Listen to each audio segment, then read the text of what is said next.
Good morning and welcome back to the Now Morning Show, where this morning we are talking discipline versus punishment. Rockus is discussing effective disciplinary techniques for your children inside our spotlight on Now.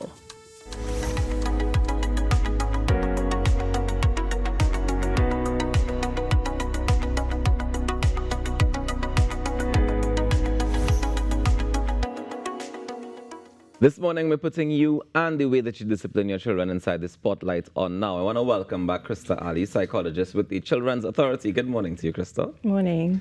Welcome back.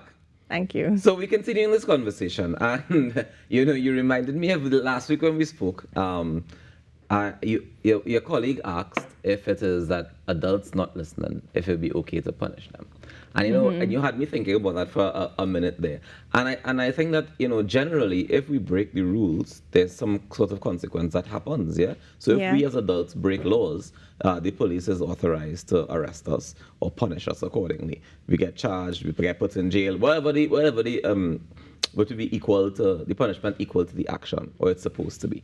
Is it the same way that we should treat children when it comes to discipline? Okay, so the first thing I want to say is that there's a particular word that you said that I have to say I don't agree with. Which one is that? And that is where you said that when we break rules and things like that, we are punished. Right.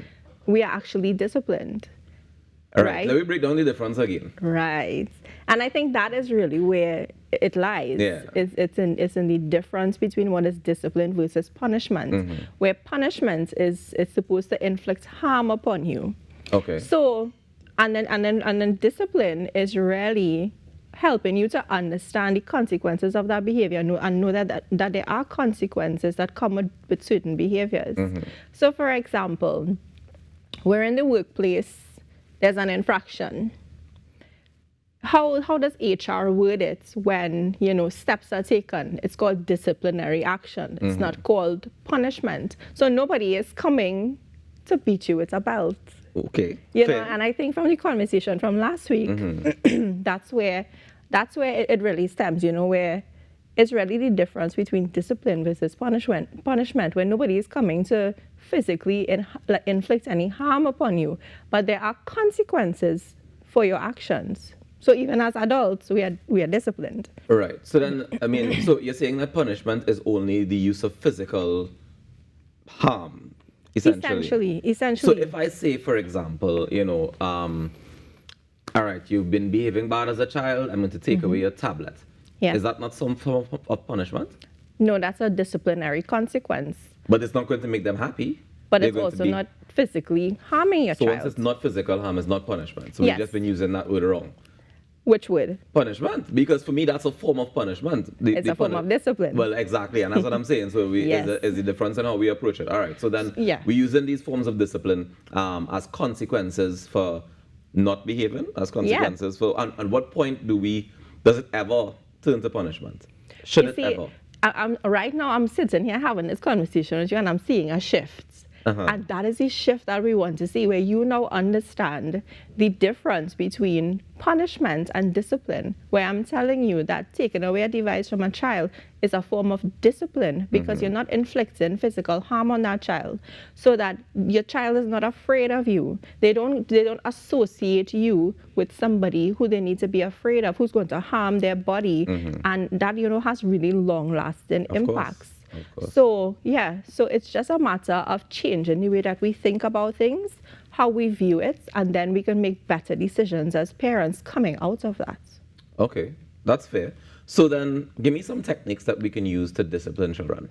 So it's really a process. And this is what we want everybody to understand. And the core of that process and the core of positive parenting, where we're talking about discipline, is having a good relationship with your child and talking to your child so that they understand the consequences of their behavior. And the whole point of that is that they're able to make better decisions on their own when you are not there, because you're not going to be around them all of the time. So setting boundaries with your children and letting them know what is okay versus what is not okay. And in very simple settings at home, when we're having dinner, at night, when I tell you it's time to turn off the television, let's go take a shower and go to bed, setting boundaries like that is very important, and then always sticking to it. not, following through on those things is very important. Let me give you an example. Some persons would use a form of discipline as if you do X, Y, Z, you will not be able to go to a certain event. When the time comes around now for the event, you're saying to the child, oh gosh, well, I'll just give it and let you go. What does the child learn from that? I could do what I want and get away with it. Exactly. Now, the thing is that we're not out here telling parents to be mean parents.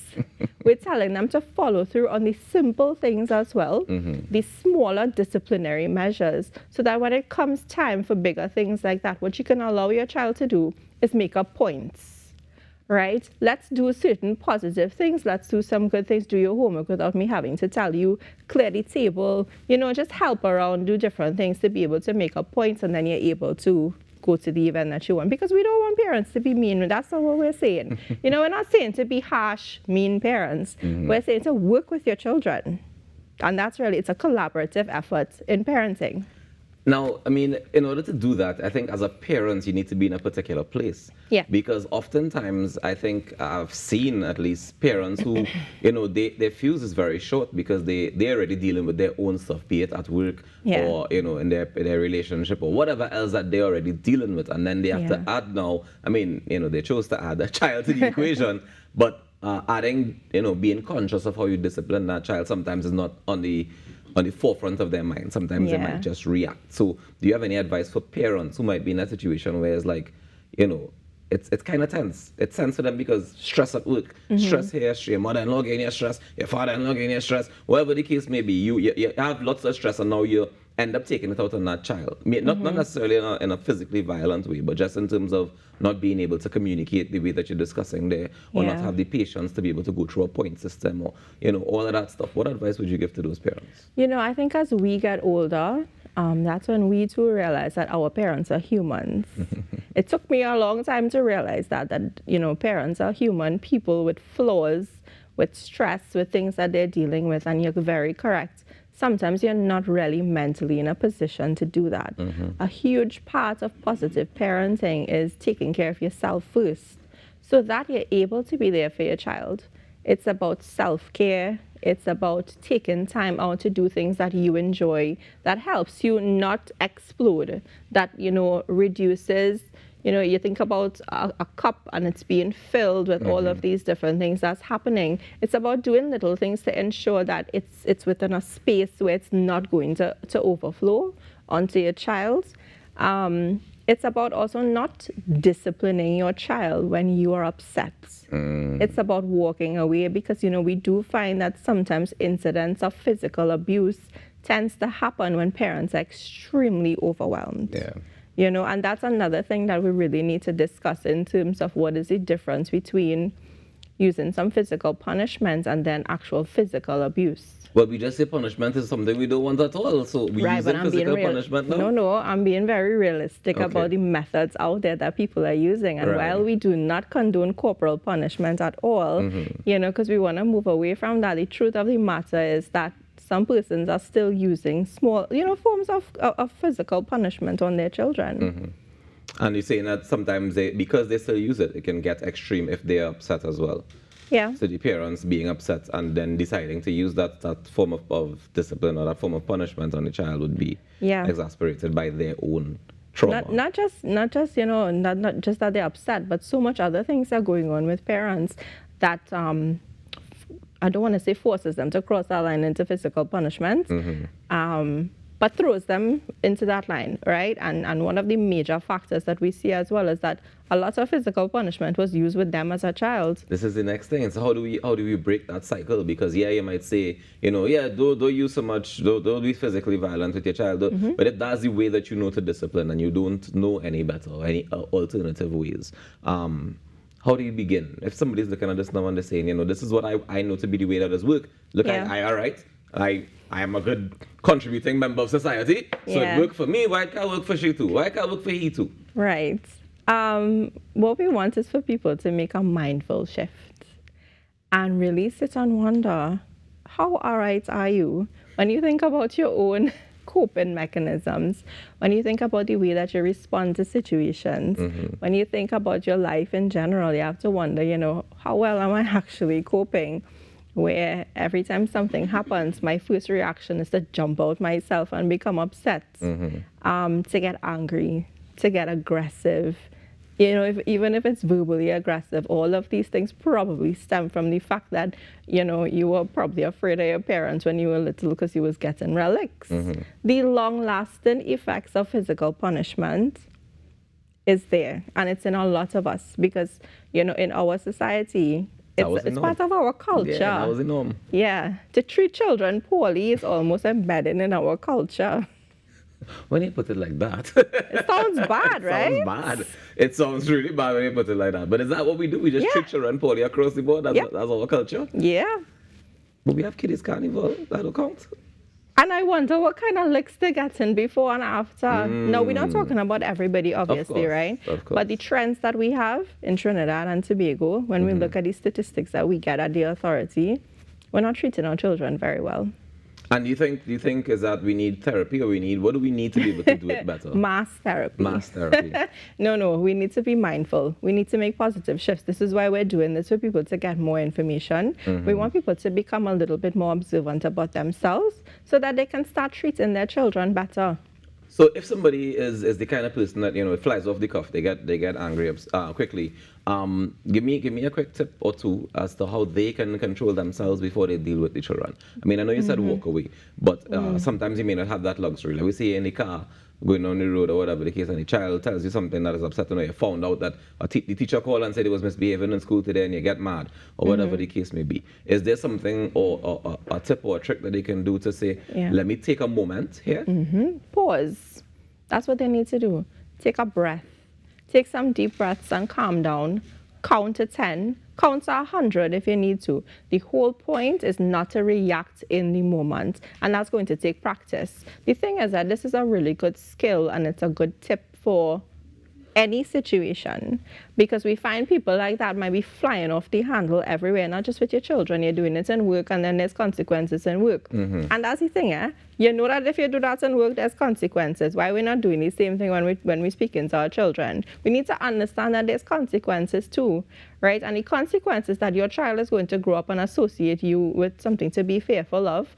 It's going to cause rifts in that parent-child relationship.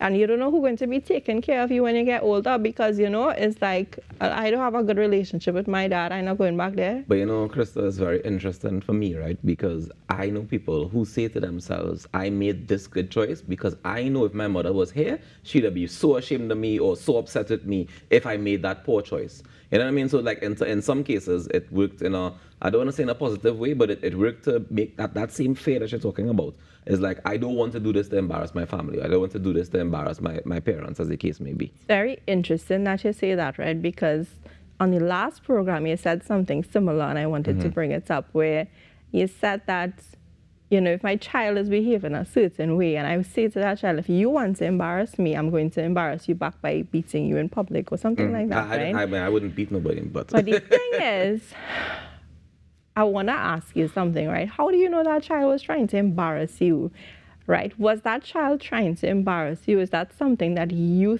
thought of or you perceived from the situation and then you injected into the situation? Most likely that would be the case. Because more than likely, I think a 4-year-old doesn't even know what embarrassment means, and they're not out here trying to willfully embarrass you. But in situations where we have a teenager, for example, who would be, let's say...